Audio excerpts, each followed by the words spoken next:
ಒಂದು ಮದುವೆ ಮನೆ ಇತ್ತು. ಆ ಮದುವೆ ಮನೆಗೆ ಒಬ್ಬ ಫೋಟೋಗ್ರಾಫರ್ ಫೋಟೋವನ್ನು ತೆಗಿಲಿಕ್ಕೆ ಬೇಕಾಗಿ ಹೋಗ್ತಾನೆ.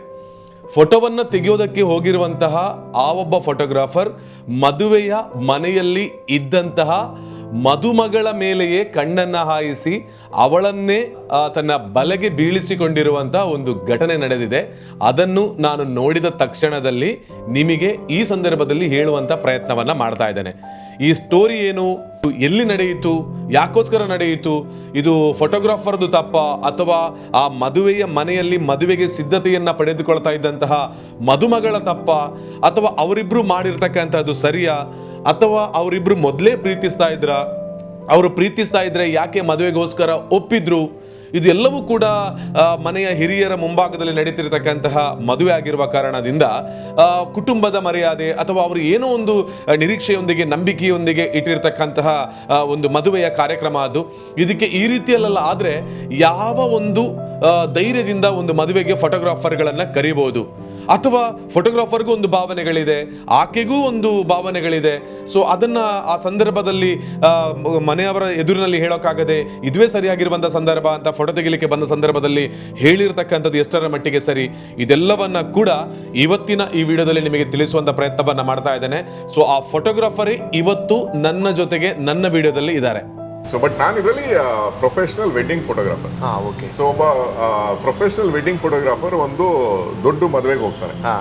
ಅಲ್ಲಿ ಮದುವೆ ಹೆಣ್ಣಿಗೆ ಫೋಟೋಗ್ರಾಫರ್ ಮೇಲೆ ಲವ್ ಆಗುತ್ತೆ. ಓಕೆ. ಪ್ರಯತ್ನ ಪಡ್ತಾ ಇರಿ, ಯಾವಾಗ ಸಕ್ಸಸ್ ಸಿಗತ್ತೆ, ಯಾವಾಗ ನಿಮ್ಮ ಟೈಮ್ ಚೇಂಜ್ ಆಗುತ್ತೆ ಅಂತ ಹೇಳಕ್ಕಾಗಲ್ಲ.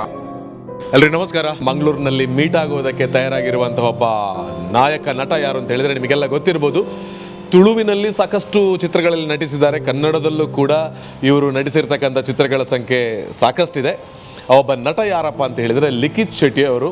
ನೀವು ಸಾಕಷ್ಟು ಮಂದಿ ಇವರ ಸಿನಿಮಾಗಳನ್ನು ನೋಡಿರ್ಬೋದು, ಇವರ ಸಿನಿಮಾಗಳ ಮೂಲಕ ನೀವು ಅವರ ಅಭಿಮಾನಿಯಾಗಿರ್ಬೋದು. ಆದರೆ ಈ ನಟನ ಒಂದು ಜೀವನದ ಒಂದು ಜರ್ನಿ, ಸಿನಿ ಜರ್ನಿ ಇದೆಲ್ಲ ಹೇಗಿರುತ್ತೆ ಅನ್ನೋದರ ಬಗ್ಗೆ ಸಾಕಷ್ಟು ಕುತೂಹಲಗಳಿರುತ್ತೆ. ಸಿನಿಮಾ ನಟ ಅಂತ ಹೇಳಿ ಬಂದಾಗ ಅವರ ಜರ್ನಿ ಹೇಗೆ ಎಲ್ಲರಾಗಿರುತ್ತಾ ಅಥವಾ ವಿಭಿನ್ನವಾಗಿರುತ್ತಾ ಹೀಗೆಲ್ಲ ತಿಳ್ಕೊಳ್ಳುವಂಥ ಒಂದು ಪ್ರಯತ್ನವೇ ಇವತ್ತಿನ ಒಂದು ಎಪಿಸೋಡ್ ಇದು. ಸೊ ಹಾಗಿದ್ರೆ ನನ್ನ ಈ ಇವತ್ತಿನ ಕಾರ್ಯಕ್ರಮಕ್ಕೆ ಕನ್ನಡದ ತುಳುವಿನ ನಾಯಕ ನಟ ಲಿಖಿತ್ ಶೆಟ್ಟಿ ಅವರನ್ನ ವೆಲ್ಕಮ್ ಮಾಡ್ತಾ ಇದ್ದೇನೆ. ಬನ್ನಿ, ಕಾರ್ಯಕ್ರಮದಲ್ಲಿ ಹೇಗೆ ಅವರು ನಮ್ಮ ಜೊತೆಗೆ ಇನ್ವಾಲ್ವ್ ಆಗ್ತಾರೆ, ಏನೆಲ್ಲ ಮಾತಾಡ್ಕೊಂಡು ಹೋಗ್ತಾರೆ, ಸೊ ಎಲ್ಲವನ್ನ ಇವತ್ತಿನ ವಿಡಿಯೋದಲ್ಲಿ ತಿಳ್ಕೊಂಡು ಬರೋಣ ಬನ್ನಿ. ಆಲ್ರೆಡಿ ನಾನು ಹೇಳಿರುವ ಹಾಗೆ ನನ್ನ ಜೊತೆಗೆ ಲಿಖಿತ್ ಶೆಟ್ಟಿ ಇದ್ದಾರೆ, ಇವರ ಅಭಿಮಾನಿ ಕೂಡ ನಾನು. ಇವತ್ತು ಇವ್ರ ಜೊತೆಗೆ ಒಂದು ಮಾತಾಡುವಂಥ ಅವಕಾಶ ಸಿಕ್ಕಿರೋದಕ್ಕೆ ಥ್ಯಾಂಕ್ ಯು ಹೇಳ್ತೀನಿ. ಸರ್ ನಮಸ್ತೆ. ನಮಸ್ತೆ. ಹೇಗಿದ್ದೀರಿ? ಆರಾಮ್, ನೀವು? ನಾನು ಸಾರಾಮ. ಒರಿಯರ್ ದೋರಿ ಅಸಲ್ ಮೂವಿಯಲ್ಲಿ ನೋಡಿದ್ವಿ ನಿಮ್ಮನ್ನ. ಸೊ ಆನಂತರ ಕನ್ನಡದಲ್ಲೂ ನೋಡಿದ್ವಿ. ಇವಾಗ ಚಲನಚಿತ್ರ ಅಂತ ಹೇಳಿ ಬರೋದಕ್ಕಿಂತ ಮೊದಲು ಲಿಖಿತ್ ಶೆಟ್ಟಿ ಅವರ ಒಂದು ಸಣ್ಣ ಪರಿಚಯವನ್ನ ಮಾಡೋದಿದ್ರೆ. ಸೊ ನನ್ನ ಮೂಲ ಹಿರಿಯಡ್ಕನವನು. ಉಡುಪಿ. ಸೊ ಹುಟ್ಟಿದ್ದು ಅರಸೀಕೆರೆ, ಬೆಳೆದಿದ್ದು ಆಲ್ ಓವರ್ ಕರ್ನಾಟಕ. ತಂದೆ ಬ್ಯಾಂಕಲ್ಲಿದ್ರು. ಸೊ ಆ ಕಾರಣದಿಂದ ನಾವು ಡೆಲ್ಲಿ, ಹೈದರಾಬಾದ್, ಮೈಸೂರು, ಚೆನ್ನೈ ಹಲವಾರು ಜಾಗದಲ್ಲಿ ಸ್ಕೂಲಿಂಗ್ ಮಾಡಿ ಕೊನೆಗೆ ಬೆಂಗಳೂರಲ್ಲಿ ಸೆಟಲ್ ಆಗಿದ್ದು. ಓಕೆ. ಸೊ ಮಂಗಳೂರು ಊರು ಬರ್ತಾ ಇರ್ತೀರಿ. ಓಕೆ. ಈಗ ಫಸ್ಟ್ ನೀವು ಒಂದು ಚಲನಚಿತ್ರಕ್ಕೆಲ್ಲ ಎಂಟ್ರಿ ಆಗಬೇಕು ಅಂತ ಹೇಳಿದ್ರೆ ಇದು ನಿಮ್ಮ ಡ್ರೀಮ್ ಆಗಿತ್ತಾ ಅಥವಾ ಫ್ಯಾಮಿಲಿ ಬ್ಯಾಕ್ ಗ್ರೌಂಡ್ ಅಲ್ಲಿ ಯಾರಾದ್ರೂ ಇದ್ರ? ಈ ಫ್ಯಾಮಿಲಿ ಬ್ಯಾಕ್ ಗ್ರೌಂಡ್ ಅಲ್ಲಿ ಯಾರು ಇಲ್ಲ. ಸೊ ನಮ್ಮ ತಂದೆ ಕಡೆ ಇರ್ಬೋದು ಅಥವಾ ನಮ್ಮ ತಾಯಿ ಕಡೆ ಯಾರು ಇಂಡಸ್ಟ್ರಿಯಲ್ ಇಲ್ಲ, ಎಂಟರ್ಟೈನ್ಮೆಂಟ್ ಇಂಡಸ್ಟ್ರಿಯಲ್ ಇಲ್ಲ. ಎಲ್ಲ ಬ್ಯಾಂಕರ್ಸ್, ಇಂಜಿನಿಯರ್ಸ್, ಡಾಕ್ಟರ್ಸ್ ಆ ಥರ ಇರೋದು. ನನ್ನ ಕಸಿನ್ಸ್ ಎಲ್ಲರೂ. ಮತ್ತೆ ನನ್ನ ಮಾಮಂದಿರೆಲ್ಲ ಹೋಟ್ಲಲ್ಲಿ ಇದ್ದಾರೆ. ಸೊ ಅಷ್ಟೇ ಬ್ಯಾಕ್ ಗ್ರೌಂಡ್ ಇರೋದು. ಇದಕ್ಕೆ ನಾನೇ ಸ್ವಂತ ಪ್ರಯತ್ನ ಪಟ್ಟು ಬಂದಿರೋದು. 2007 ಅಲ್ಲಿ ಉದಯ ಟಿವಿಯಲ್ಲಿ ಆಂಕರ್ ಆಗಿ ಸೇರ್ಕೊಂಡೆ. ಆಂಕರಿಂಗ್ ಇಂದ ಸಿನಿಮಾ ಮಾಡ್ಕೊಂಡು ಹೋಗ್ತೇನೆ, ಪ್ಲಸ್ ಬಿಸ್ನೆಸ್.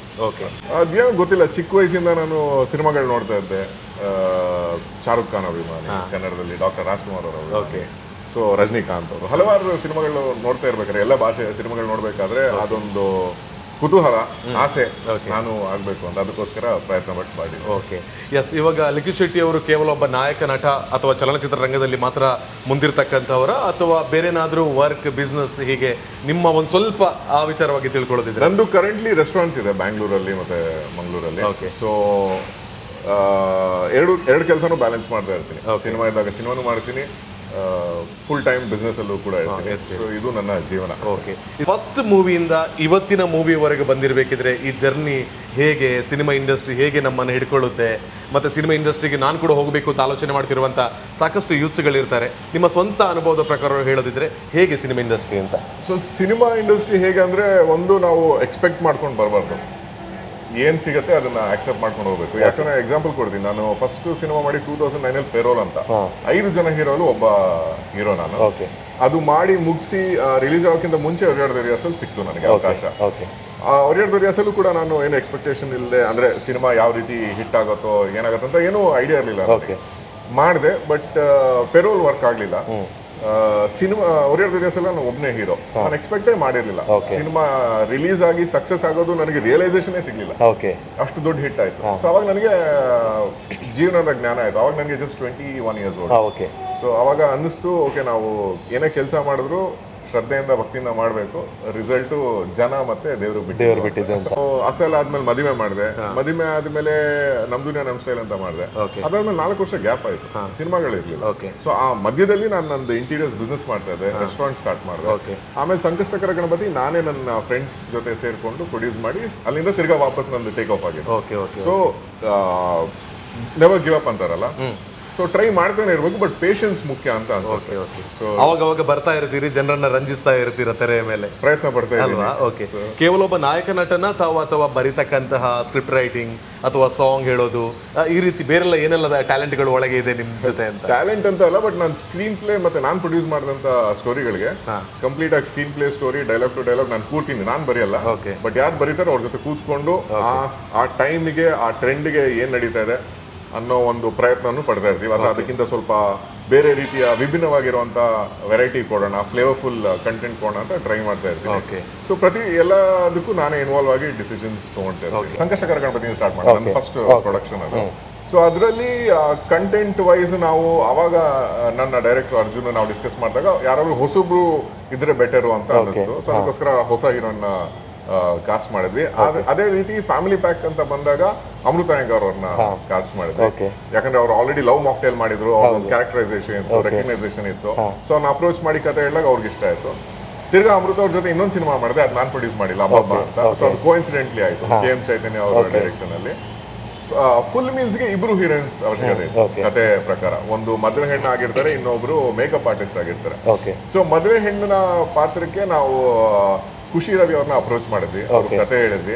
ಅವರು ಹಿಂದೆ ಮಾಡಿರುವಂತ ಸಿನಿಮಾ ದಿಯಾ ಅಥವಾ ಹಲವಾರು ಬೇರೆ ಸಿನಿಮಾಗಳಿಗಿಂತ ಈ ಸಿನಿಮಾದಲ್ಲಿ ಚಾಲೆಂಜಿಂಗ್ ಕ್ಯಾರೆಕ್ಟರ್ ಇತ್ತು, ಸ್ವಲ್ಪ ಕ್ಯಾರೆಕ್ಟರ್ ಟ್ವಿಸ್ಟ್ ಇದೆ, ನೀವು ಟ್ರೈಲರ್ ಅಲ್ಲಿ ನೋಡಿರ್ತೀರ. ಸೊ ಅವ್ರದ್ದು ಆ ಡೆಪ್ತ್ ಇರೋದ್ರಿಂದ ನಾವು ಅವ್ರನ್ನ ಅಪ್ರೋಚ್ ಮಾಡಿದ್ವಿ. ಅವ್ರ ಕತೆ ಕೇಳಿದ್ರು, ಕತೆ ಕೇಳಿ ಒಪ್ಕೊಂಡ್ರು. ಆಮೇಲೆ ತೇಜಸ್ವಿನಿ ಶರ್ಮಾ ಅವ್ರನ್ನ ಅಪ್ರೋಚ್ ಮಾಡಿದ್ವಿ, ಅವರು ಕತೆ ಕೇಳಿ ಒಪ್ಕೊಂಡ್ರು.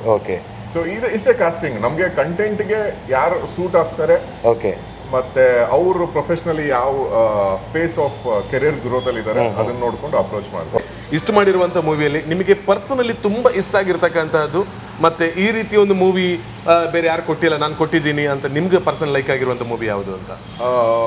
ಫಸ್ಟ್ ಒರಿಯಾಡ್ದ ರಿಹರ್ಸಲ್, ಯಾಕಂದ್ರೆ ನನ್ನ ಜೀವನದಲ್ಲೇ ಅದು ನನ್ನ ಟರ್ನಿಂಗ್ ಪಾಯಿಂಟ್ ಅಂತಾನೆ ಹೇಳ್ಬೋದು. ಮತ್ತೆ ನನಗೆ ನನಗೆ ಅವಾಗ 21 ವರ್ಷ. ಇಮ್ಯಾಜಿನ್ ಮಾಡಿ, 21 ವರ್ಷಕ್ಕೆ ಒಂದು ಸಿನಿಮಾ ಅಷ್ಟು ದೊಡ್ಡ ಸಕ್ಸಸ್ ಆಗುತ್ತೆ ಅಂದ್ರೆ ಯಾರು ಎಕ್ಸ್ಪೆಕ್ಟೇ ಮಾಡಿರಲ್ಲ. ಆಮೇಲೆ ಅದು ನಂದು ವಿಸಿಟಿಂಗ್ ಕಾರ್ಡ್ ಆಗೋಗಿದೆ.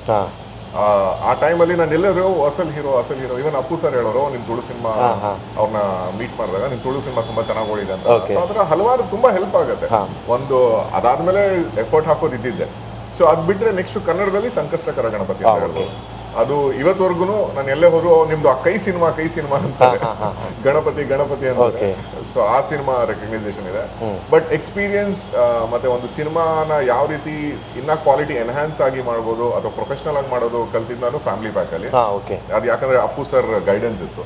ಸೊ ಅವ್ರು ಯಾವ ರೀತಿ ಸ್ಕ್ರಿಪ್ಟ್ನ ಸೆಲೆಕ್ಟ್ ಮಾಡ್ತಾರೆ, ಕಂಟೆಂಟ್ನ ಸೆಲೆಕ್ಟ್ ಮಾಡ್ತಾರೆ, ಡೈಲಾಗ್ ರೈಟರ್ನ ಸೆಲೆಕ್ಟ್ ಮಾಡ್ತಾರೆ, ಕ್ಯಾಮ್ರಾಮನ್ನ ಸೆಲೆಕ್ಟ್ ಮಾಡ್ತಾರೆ, ಅದರಲ್ಲೆಲ್ಲ ತುಂಬಾ ನಾವು ಡೀಟೇಲ್ ಆಗಿ ಕಲ್ತ್ರಿ. ಅದನ್ನ ನಾನು ಫುಲ್ ಮೀಲ್ಸ್ಗೆ ಇಂಪ್ಲಿಮೆಂಟ್ ಮಾಡಿ. ನನ್ನ ಪ್ರಕಾರ ಸಿನಿಮಾ ಯಾವುದೇ ಭಾಷೆ ಆಗಿರ್ಲಿ, ಸಿನಿಮಾ ಚೆನ್ನಾಗಿದೆ, ಅದಕ್ಕೆ ಪೊಟೆನ್ಷಿಯಲ್ ಇದೆ, ಆ ಕಂಟೆಂಟ್ಗೆ ಪೊಟೆನ್ಷಿಯಲ್ ಇದೆ ಅಂದ್ರೆ ಯಾವುದೇ ಭಾಷೆಯಲ್ಲಾಗಿದ್ರು ರೀಚ್ ಆಗುತ್ತೆ. ಯಾಕಂದ್ರೆ ನಾವು ಮಲಯಾಳಮಲ್ಲಿ ಸುಮಾರು ಸಿನಿಮಾ ನೋಡಿರ್ತೀವಿ, ಭಾಷೆ ಬರಲ್ಲ, ಬಟ್ ಆ ಸ್ಕ್ರೀನ್ ಪ್ಲೇ ಸಬ್ಟೈಟಲ್ಸ್ ಇಂದ ನೋಡ್ತೀವಿ, ಎಂಜಾಯ್ ಮಾಡ್ತೀವಿ, ರಿಸೀವ್ ಮಾಡ್ತೀವಿ. ಹಿಂದಿ ಅಥವಾ ಮರಾಠಿ ಹಲವಾರು ಎಕ್ಸಾಂಪಲ್ಸ್ ಇದೆ. ಸೊ ನಾನ್ ನೋಡೋದು ಸಿನಿಮಾ ಆಗಿ. ಅಂಡ್ ಇವನ್ ಆಡಿಯನ್ಸು ಅಷ್ಟೇ, ಇವ್ರ ಹೀರೋ ಇವ್ರ ಡೈರೆಕ್ಟರ್ ಅಂತ ಅದೆಲ್ಲ ಐ ಡೋಂಟ್ ಥಿಂಕ್ ಅದು ಮ್ಯಾಟರ್ ಆಗುತ್ತೆ anymore. ಸಿನಿಮಾ ಚೆನ್ನಾಗಿರೋ ಓಡೋದು. ಯಾವ ಭಾಷೆ ಮೂವಿ ಆಗಿರ್ಲಿ, ಸಿನಿಮಾ ಚೆನ್ನಾಗಿ, ಕಂಟೆಂಟ್ ಚೆನ್ನಾಗಿರ್ಬೇಕು, ಅದು ಓಡುತ್ತೆ ಅಂತ ಹೇಳೋದು ನಿಮ್ಮ ಅಭಿಪ್ರಾಯ. ಓಕೆ, ಇವಾಗ ನಾನು ಬರ್ತಿರೋದೇ ನಿಮ್ಮ ಇಷ್ಟೆಲ್ಲ ಒಂದು ಜರ್ನಿಯ ಬಗ್ಗೆ, ನಿಮ್ಮ ಆಕ್ಟಿಂಗ್ ಅನ್ನು ನೋಡಿರುವಂತ ಅಭಿಮಾನಿಗಳಾಗಿರುವಂತ ನಮಗೆ ಮತ್ತೊಂದು ಬಾರಿ ತೆರೆಯ ಮೇಲೆ ನೋಡ್ತಕ್ಕಂಥ ಅವಕಾಶ ಬಂದಿದೆ ಫುಲ್ ಮಿಲ್ಸ್ ಮೂಲಕ. ಸೊ ಈ ಒಂದು ಮೂವಿ ಬಗ್ಗೆ ಮಾತಾಡೋದಿದ್ರೆ ಏನು ನಾವು ಎಕ್ಸ್ಪೆಕ್ಟ್ ಮಾಡ್ಬೋದು ಈ ಮೂವಿಯಿಂದ ಅಂತ? ಓಕೆ, ಸೊ ಇವಾಗ ನಾನು ನಿಮಗೊಂದು ಪ್ರಶ್ನೆ ಕೇಳ್ತೀನಿ. ನೀವು ಫೋಟೋಗ್ರಫಿ ಮಾಡ್ತೀರಾ? ಹೌದು ಮಾಡ್ತೀರಲ್ಲ? ಹೌದು. ಸೊ ಈ ಸಿನಿಮಾಲ್ ನಾನು ಫೋಟೋಗ್ರಾಫರ್. ಓಕೆ, ಅಂದ್ರೆ ಎಲ್ಲ ಫೋಟೋಗ್ರಾಫರ್ ಅಂದ್ರೆ ಎಲ್ರಿಗೂ ಇಷ್ಟನೇ ಅದು. ಇವತ್ತಿನ ಕಾಲದಲ್ಲಿ ಮೊಬೈಲಲ್ಲಿ ಒಳ್ಳೆ ಫೋಟೋ ತೆಗೆಯೋನು ಫೋಟೋಗ್ರಾಫರ್. ಯಾಕಂದ್ರೆ ಮೊಬೈಲಲ್ಲಿ ಸುಮಾರು ಜನ ಒಳ್ಳೆ ಪೋರ್ಟ್ರೇಟ್ಸ್ ತೆಗ್ದು ಅದು ವೈರಲ್ ಆಗಿ ಇರೋದು ಕಂಟೆಂಟ್ ಇರೋದೇ ಮೊಬೈಲಲ್ಲಿ. ಓಕೆ. ಸೊ ಬಟ್ ನಾನು ಇದರಲ್ಲಿ professional wedding photographer. Okay. So ಒಬ್ಬ ಪ್ರೊಫೆಷನಲ್ ವೆಡ್ಡಿಂಗ್ ಫೋಟೋಗ್ರಾಫರ್ ಒಂದು ದೊಡ್ಡ ಮದುವೆಗೆ ಹೋಗ್ತಾನೆ. ಅಲ್ಲಿ ಮದುವೆ ಹೆಣ್ಣಿಗೆ ಫೋಟೋಗ್ರಾಫರ್ ಮೇಲೆ ಲವ್ ಆಗುತ್ತೆ. ಇದು ಕಂಟೆಂಟ್. ಸೊ ಅದ್ರ ಜೊತೆಗೆ ನಮ್ಮ ಇನ್ನೊಂದು character makeup artist. So makeup artist ಅಂದ್ರೆ ಇವಾಗ ನಿಮ್ಗೂ ಗೊತ್ತು, ಎಲ್ಲರೂ ಆಲ್ಮೋಸ್ಟ್ ಮೇಕಪ್ ಕಲ್ತಿರ್ತಾರೆ ಹುಡುಗಿರು. ಮನೆಯಿಂದ ಆಚೆ ಬರ್ಬೇಕಾದ್ರೆ ಒಂದು ಬೇಸಿಕ್. ಸೊ ಅವ್ರ ಪಾತ್ರ. ಸೊ ಇದ್ರ ಮಧ್ಯ ಕಾಂಬಿನೇಷನ್ ಅಲ್ಲಿ ನಡೆಯುವಂತ ರೊಮ್ಯಾಂಟಿಕ್ ಲವ್ ಸ್ಟೋರಿನೇ ಫುಲ್. ಫೋಟೋಗ್ರಾಫರ್ಸ್ ಅವರೊಂದು ಜೀವನದ ಕಷ್ಟ, ಅವರಿಗೊಂದು ಎಲ್ಲನೂ ಕೂಡ ಮತ್ತೊಬ್ಬರ ನಗು ಸ್ಮೈಲ್ ಬೇಕು ಅಂತ ಹೇಳಿ ಮಾಡ್ತಾ ಇರ್ತಾರೆ. ಬಟ್ ಎಲ್ಲ ಫೋಟೋಗ್ರಾಫರ್ಸ್ಗಳು ಬಂದು ನೋಡ್ಬೇಕಾಗಿರೋ ಮೂವಿನ ಆದ್ರೆ. ಹೌದು, ಡೆಫಿನೆಟ್ಲಿ ಫೋಟೋಗ್ರಾಫರ್ಸ್ ಮತ್ತೆ ಮೇಕಪ್ ಆರ್ಟಿಸ್ಟ್ ಮತ್ತೆ ಎಲ್ಲರಿಗೂ ಜೀವನದಲ್ಲಿ ಮದುವೆ ಆಗಿರತ್ತಲ್ಲ ಸುಮಾರು ಜನಕ್ಕೆ. ಸೊ ಆ ಮೂಮೆಂಟ್ ಅಲ್ಲಿ ನಡೆಯುವಂತ ಚಾಲೆಂಜಸ್ ಅದೆಲ್ಲ ಇರುತ್ತೆ. ಸೊ ಅದೆಲ್ಲ ಮಿಕ್ಸ್ ಮಾಡಿ ನನ್ನ ಕತೆ ವಿನಾಯಕ್ ಹೇಳಿದಾಗ್ಲೂ ನನ್ಗೆ ಇದೇ ಫ್ಯಾಕ್ಟರ್ ಅನ್ಸಿದ್ದು. It's a common man story ಅಂತ ಅನ್ಸ್ತು. So with the different twist of content. ಅದಕ್ಕೋಸ್ಕರ ಒಪ್ಕೊಂಡು ಯಾರೆಲ್ಲ ಈ ವಿಡಿಯೋ ನೋಡ್ತಿರ್ತಕ್ಕಂಥ ಫೋಟೋಗ್ರಾಫರ್ಸ್ಗಳು ಇರ್ತೀರಿ, ವೆಯ್ಟ್ ಮಾಡಲೇಬೇಕು. ನಮ್ಮ ಜೀವನದಲ್ಲೂ ಕೂಡ ಸಾಕಷ್ಟು ಸ್ಟೋರಿಗಳು, ಸಾಕಷ್ಟು ಕತೆಗಳು, ಸಾಕಷ್ಟು ನಮಗೂ ಒಂದು ಕ್ರಶ್ ಎಲ್ಲ ಆಗ್ತಾ ಇರುತ್ತೆ. ಸೊ ಅದು ಹೇಗೆಲ್ಲ ಅಂತ ಹೇಳೋದಕ್ಕೆ ಫುಲ್ ಮೀಲ್ಸ್ ಅಲ್ಲಿ ಹೊಟ್ಟೆ ತುಂಬ ಭೋಜನವನ್ನ ಮಾಡಿಸೋದಕ್ಕೆ ರೆಡಿಯಾಗಿ ಲಿಖಿತ್ ಶೆಟ್ಟಿ ಅವರು ಬರ್ತಾ ಇದ್ದಾರೆ. ಈ ಒಂದು ಸಿನಿಮಾದ ಪಾತ್ರಗಳ ಒಂದು ಪರಿಚಯವನ್ನ ಮಾಡೋದಿದ್ರೆ ಯಾರನ್ನೆಲ್ಲ ಹಾಕೊಂಡಿದ್ದೀರಿ ಅಂತ? ಇದ್ರಲ್ಲಿ ನಾನು ರಂಗಾಯಣ ರಘು ಅಣ್ಣನ ಜೊತೆ ವರ್ಕ್ ಮಾಡಿದ್ದೀನಿ. ಹಿಂದೆನೂ ನನ್ನ ಫ್ಯಾಮಿಲಿ ಪ್ಯಾಕಲ್ಲೂ ಮಾಡಿದ್ದೆ, ಇದರಲ್ಲೂ ಕೂಡ ಮಾಡಿದ್ದೀನಿ. ಮತ್ತೆ ರಾಜೇಶ್ ನಟರಂಗ ಸರ್ ಇದ್ದಾರೆ, ಆಮೇಲೆ ಚಂದ್ರಕಲಾ ಮೋಹನ್ ಅವರು ಇದ್ದಾರೆ, ಸೂರಜ್ ಅಂತ ಇನ್ನೊಬ್ರು ಹೀರೋ ಇದ್ದಾರೆ ನಮ್ಮ ಸಿನಿಮಾದಲ್ಲಿ, ವಿಜಯ್ ಚೆಂಡೂರ್ ಅವರು ಇದ್ದಾರೆ. ಸೊ ಹಲವಾರು ವಿಶೇಷವಾಗಿರುವಂತ ಸ್ಟ್ರಾಂಗ್ ಆರ್ಟಿಸ್ಟ್ ಇದ್ದಾರೆ. ಹೀರೋಯಿನ್ ಖುಷಿ ರವಿ ಮತ್ತೆ ತೇಜಸ್ವಿನಿ. ಫುಲ್ ಮೀಲ್ಸ್ ಅಲ್ಲಿ ಆಕ್ಚುಲಿ ವಿಜಯ್ ಚೆಂಡೂರ್ ನನಗೆ ಪರಿಚಯ ಆಗಿದೆ ಅಬ್ಬಬ್ಬಲ್. ಸೊ ಅದರಲ್ಲಿ ಅವರು ನಮ್ಮ ಹಾಸ್ಟೆಲ್ನ ಪಿಯೋನ್ ಆಗಿ ಕೆಲಸ ಮಾಡ್ತಾರೆ, ಫಾದರ್ ಅಸಿಸ್ಟೆಂಟ್ ತರ. ಸೊ ಅಲ್ಲಿ ಆ ಕಾಂಬಿನೇಷನ್ ವರ್ಕ್ ಆಗಿ ನಾನು ಅವ್ರನ್ನ ಇಲ್ಲಿ ಕರ್ಕೊಂಡ್ ಬಂದಿದ್ದು. ಸೇಮ್ ಸಿನಿಮಾದ ಕ್ಯಾಮ್ರಾಮ್ಯಾನೇ ಮನೋಜ್ ಜೋಶಿ, ಅವರೇ ನಮ್ಮ ಫುಲ್ ಮೀಲ್ಸ್ ಕ್ಯಾಮ್ರಾಮ್ಯಾನ್ ಕೂಡ. ಸೊ ಸಿ ಎಲ್ಲ ಇಂಟರ್ಲಿಂಕ್. ನಾವು ವರ್ಕ್ ಮಾಡ್ತಾ ಮಾಡ್ತಾ ನಮ್ಗೆ ಯಾರ ಮೇಲೆ ಭರವಸೆ ಬರುತ್ತೆ, ಆ ಬಾಂಡಿಂಗ್ ಬರುತ್ತೆ, ಈಸಿ ಆಗುತ್ತೆ ವರ್ಕ್ ಮಾಡೋಕ್ಕೆ. ಸೊ ಅಲ್ಲಿಂದ ಆ ಜರ್ನಿಯಿಂದ ಇಲ್ಲಿ ಕ್ಯಾರಿ ಮಾಡಿದ್ದೀನಿ. ಅದೇ ಹಾಡುಗಳ ಬಗ್ಗೆ ಕೇಳ್ತಾ ಹಾಡು ಗುರುವಣ್ಣ ಮ್ಯೂಸಿಕ್ ಮಾಡಿರೋದು. ಸೊ ಫ್ಯಾಮಿಲಿ ಪ್ಯಾಕ್ ಅಲ್ಲಿ ಮಾಡಿದ್ರು. ಗುರುವಣ್ಣ ನನ್ ಫಸ್ಟ್ ಪರಿಚಯ ಆಗಿದೆ ಉರಿಯಾಡ್ದೋರಿ ಅಸಲ್.